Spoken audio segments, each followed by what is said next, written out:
Welcome back, everybody. Sorry about that sudden drop off. I totally lost track of time.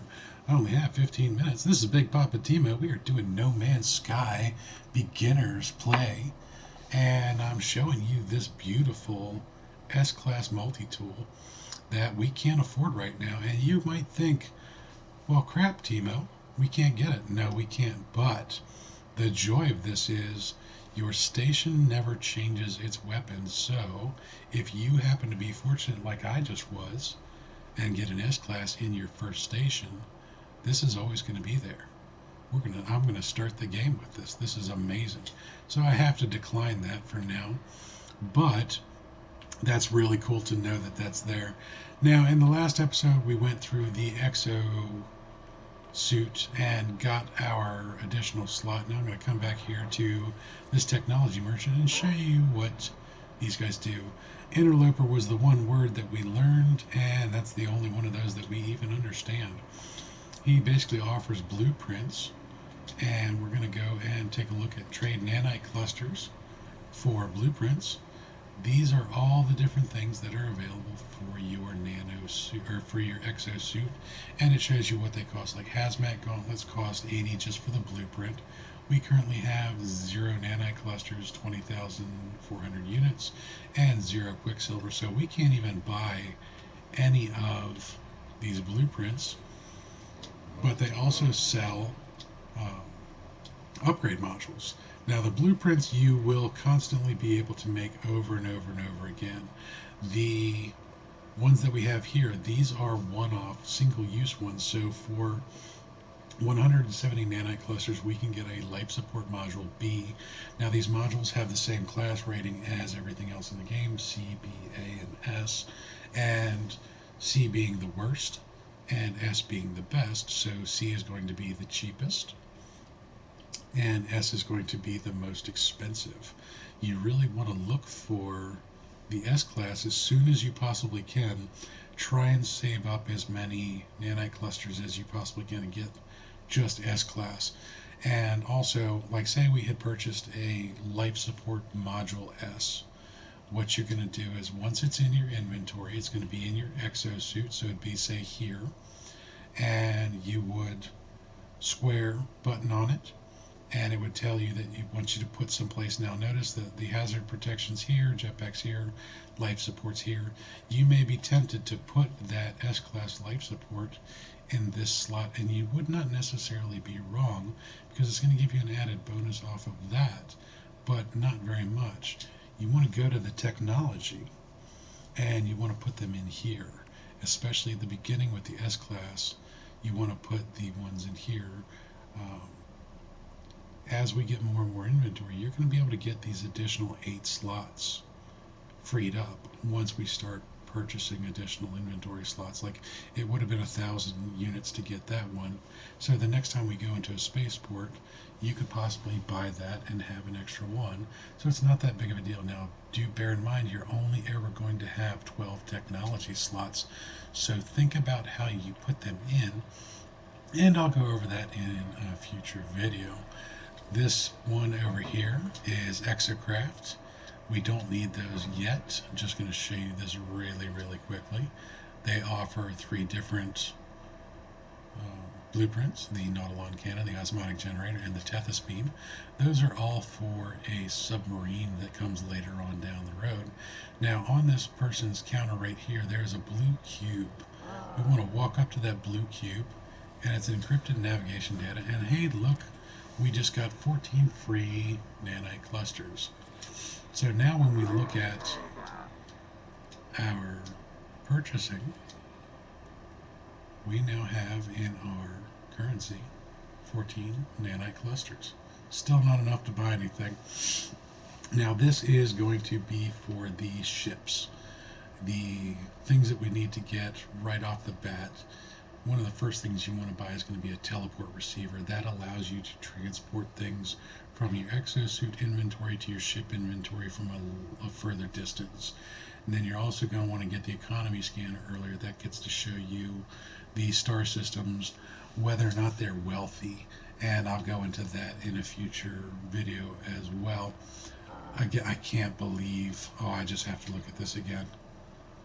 Look at that beautiful thing. Plus 19 damage, plus 15 scanner. Oh, so beautiful. So beautiful. So jealous. I'm going to have to say that you guys brought me luck in doing these. And then when you get into weapons upgrades, we want to get some blueprints for those. Advanced mining laser, 75 nanite clusters. That is literally the first thing that we are going to purchase because we want that as soon as possible. And then we're going to do some scanner upgrades, which I will cover in depth in a future video. The benefits of scanner upgrades. These upgrade modules here, unfortunately he only has plasma launcher in the S. Scanner module A, let me go ahead and show you this one right here. An extremely powerful upgrade for the multi-tool scanning systems. Use the square to begin upgrading installation process. Internal chip upgrades improve scan radius as well as massively increasing the value of discovery data. Now that's going to be for 303 nanite clusters.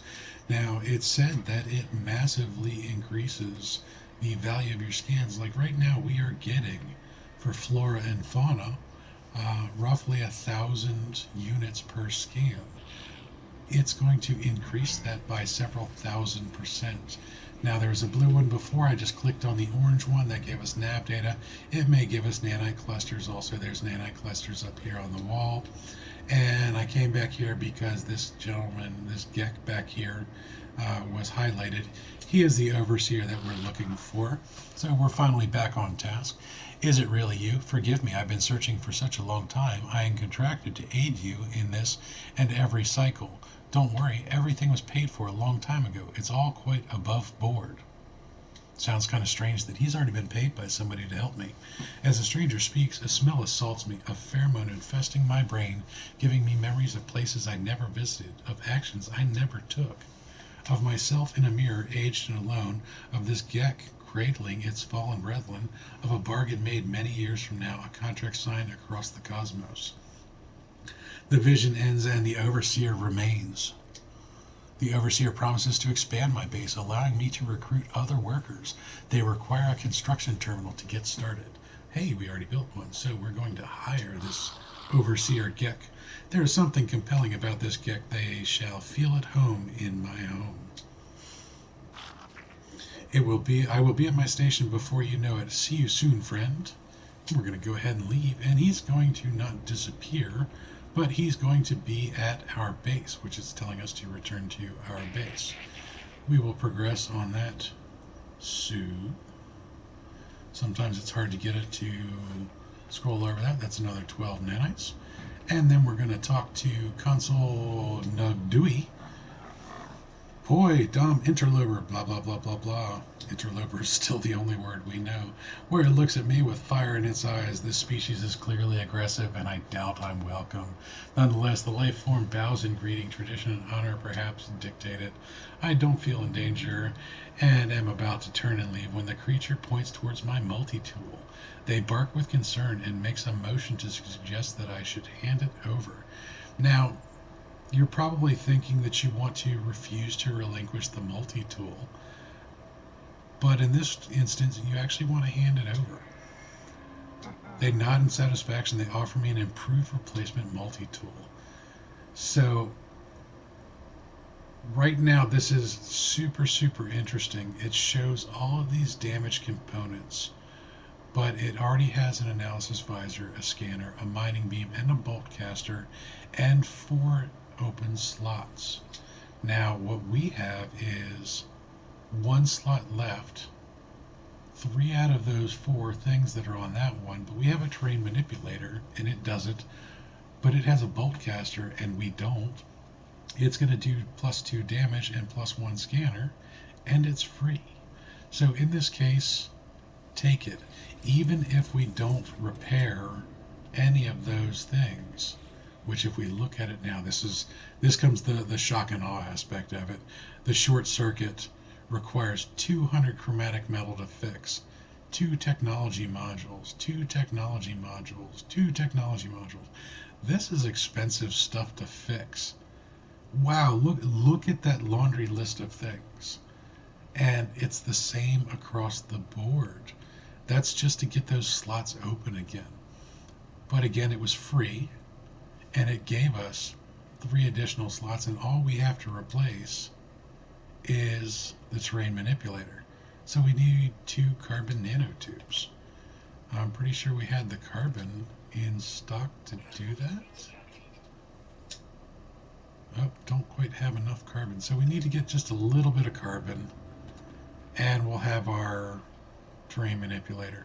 Now, while you're in here, check all of these tables, because these things are floating around everywhere. Even if they give you navigational data, which I hate later on in the game because you just get bogged down with it. They take up spaces. Early in the game, they're actually pretty useful.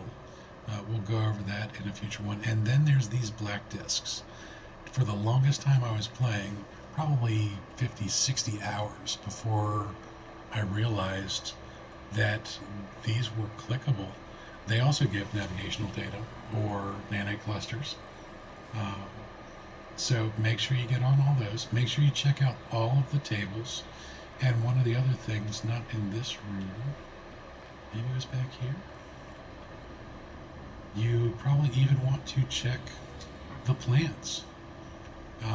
In these back rooms, they always do it. Now, every space station is built roughly the same way, so these merchants will always be the same over here, or at least the same stuff. They won't have the same things available, but they will have the same setup: the exosuit, the exocraft, the ship vendor, and then the weapons vendor. So we're going to fly over here, and notice how there's a bunch of Vy'Keen over here. They are not the friendliest critters in the universe. Brigadier, I want it. We're going to go ahead and talk to him real quick. Interloper. Yep, that's the only word we know. Though they exhibit the same strange facial features and aggressive stance as the rest of their kind, something about the warrior exudes a calm, peaceful happiness. Such contentment appears simple, but seems to elude so many. We can either wish them well or gesture angrily. We're going to wish them well because I'm a generally nice guy. They nod at me serenely. I feel a great sense of calm. Didn't do us any benefit to have that conversation, but let's see what this guy has to say. Interloper. Again, don't know what they say. We need to learn more words. The warrior watches me approach and then rolls a selection of marked cubes across the surface in front of them. They examine the results, grunt, and look at me with what appears to be disappointment. I'm just going to smile. I'm not going to take a cube. They sneer at me and continue to examine the cubes in front of them. That conversation went absolutely nowhere as well. Let's talk to this officer or Huru. Interloper? Question mark. Warrior looks confused as I approach. They scan their surroundings nervously, their worried eyes darting around the room. Gesture calmly or angrily? Let's do calmly. Warrior is not reassured by my attempts to keep calm. If anything, they appear in greater distress. Now, you can always talk to these aliens twice and see if they do something else. Warrior shivers in anticipation before confronting me. They bark savagely, showing yellowed canines and a bloody tongue. Ew. As soon as the fury begins, however, it seems to be over. The life form nods solemnly, indicates that they will hear my plea. This right here is why I picked up some Mordite. When you speak with the Vy'Keen, they want Mordite. With the Gek, it's units, and the Korvax, it's copper. So we're going to request dialect help. The cadet teaches me a new word of their language. The Vy'Keen word for visual. And he does a little dance. Okay, Interloper. Make it clear that they're also willing to talk to me. Now you can also barter. Now, sometimes it's a good idea to do this, sometimes it's not. Depends on what they're asking for. 100 sodium, not too bad, kind of steep, but hey, look, we just got 24,000 units for 100 sodium. That's not too bad. Let's try talking to him again. And we're going to ask him for directions. He offers us directions to a place of interest. Signal detected. Somewhere out and about on these planets. There it is right there. Ancient ruin. Let's talk to the officer again real quick.